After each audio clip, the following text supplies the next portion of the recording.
All right. So getting into our stories, the first one today comes from SC Media. The title here is Ransomware Attackers Turn to Workers for Data Breach Access, which is stunning.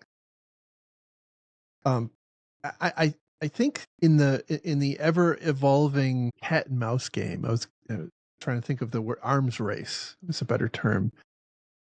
I think that the adversaries are continuing to try to find innovative new ways to execute their mission. And I suspect this is something of a tacit acknowledgement that, maybe it's getting a little harder in some instances to pull off ransomware attacks in the traditional manner. And so this report is about an increasing evolution of tactics where the adversaries are actually enticing employees of companies to help facilitate access, through a variety of different ways, like remote access. And I've heard my friend Bob talk about uh, employees selling VPN credentials to adversaries.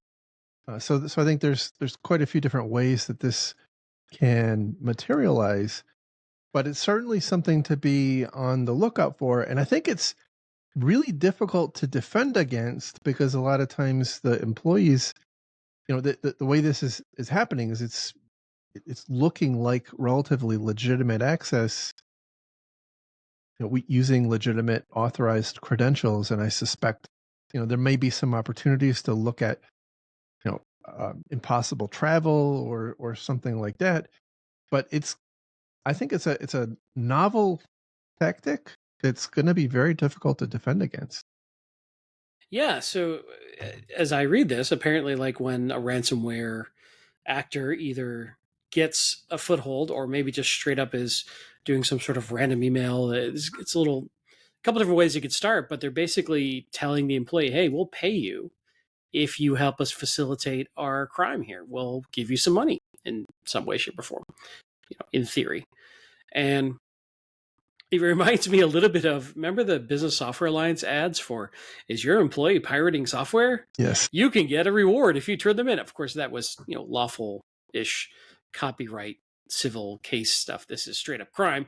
So a little, maybe not the same, but it's really interesting. And here's the thing. It's like it's straight up using greed to turn somebody into an insider threat. And I imagine it will be somewhat successful, especially if you've got disgruntled employees.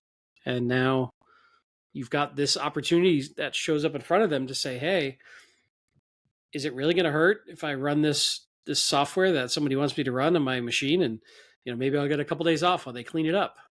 I can see it, and then I get paid.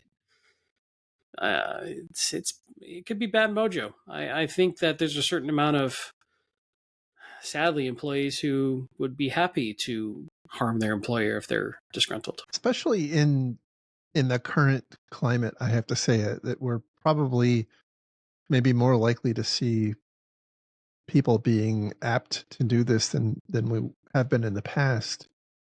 Between the mass layoffs and people having to pick up more work than they had originally agreed to, and a lot of the relatively draconian return to office policies, I suspect that there's perhaps more than the normal share of people who will be willing to do this.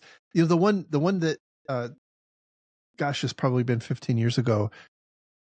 A researcher was, I think it was in Central Park. They were giving away candy bars, like Hershey candy bars, in exchange for their work password, and being surprisingly effective at it. So, I think, look, I don't know how much necessarily how much money is being exchanged or could be exchanged, but it is certainly something to be on the lookout for, especially if this turns into more of a trend. But again, I think there are a few, but not a lot of opportunities to catch this. Again, the adversary is really asking employees or paying employees for remote access in some form or fashion, whether that's an RDP, a VPN.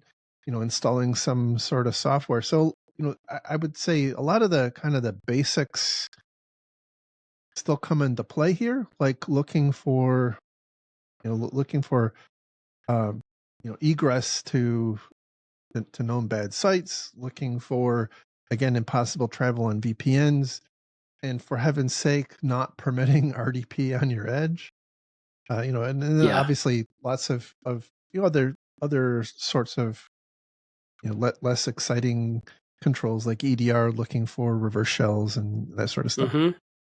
Yeah, I was thinking about somewhere in the terms of, let's say you're defending against a successful phishing attack. It's somewhat potentially the same controls. Like, if someone were to be a victim of a successful phishing attack, one of the ways we try to mitigate that is not allow that account to have enough permissions to do too much damage, right? So not run as admin, not have have EDR or similar monitoring for malicious software attempting to be run on that host, not allow them to run software.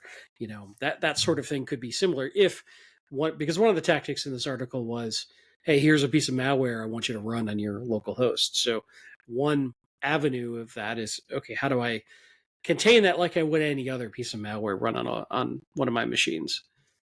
But if they're just straight up giving out creds, even if they're phishing resistant creds, if they are in collaboration with a bad actor, they can facilitate that by just giving them the temporary code as it's being generated or whatever it takes, that allows that sort of thing to happen. And yeah, it could get ugly. I mean, certainly there may be some. I'm hoping that, and hope is not a strategy, but I'm hoping that this is relatively rare and not the beginning of a new large scale tactic, because this one would be ugly. And of Oh, course, let's be clear: heck this is yeah. very, very illegal.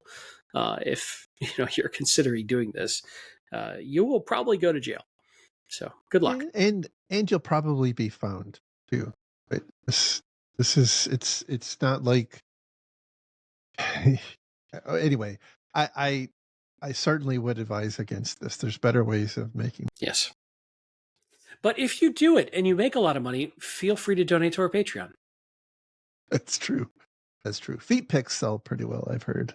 Not mine, sadly. I was paid to take them down, so I felt that was pretty, Well, successful. look, it's like the saying goes, everybody makes you happy. Some people are happy, you make you happy when they arrive, and some people make you happy when they leave. Like it's a similar sort of thing. That's why You you're so made happy you, when you you're. made money. Is that why you're so happy when we're done recording? Because you're done with me for I the week. I go have a party. That's right. Mm. Hmm. Next story.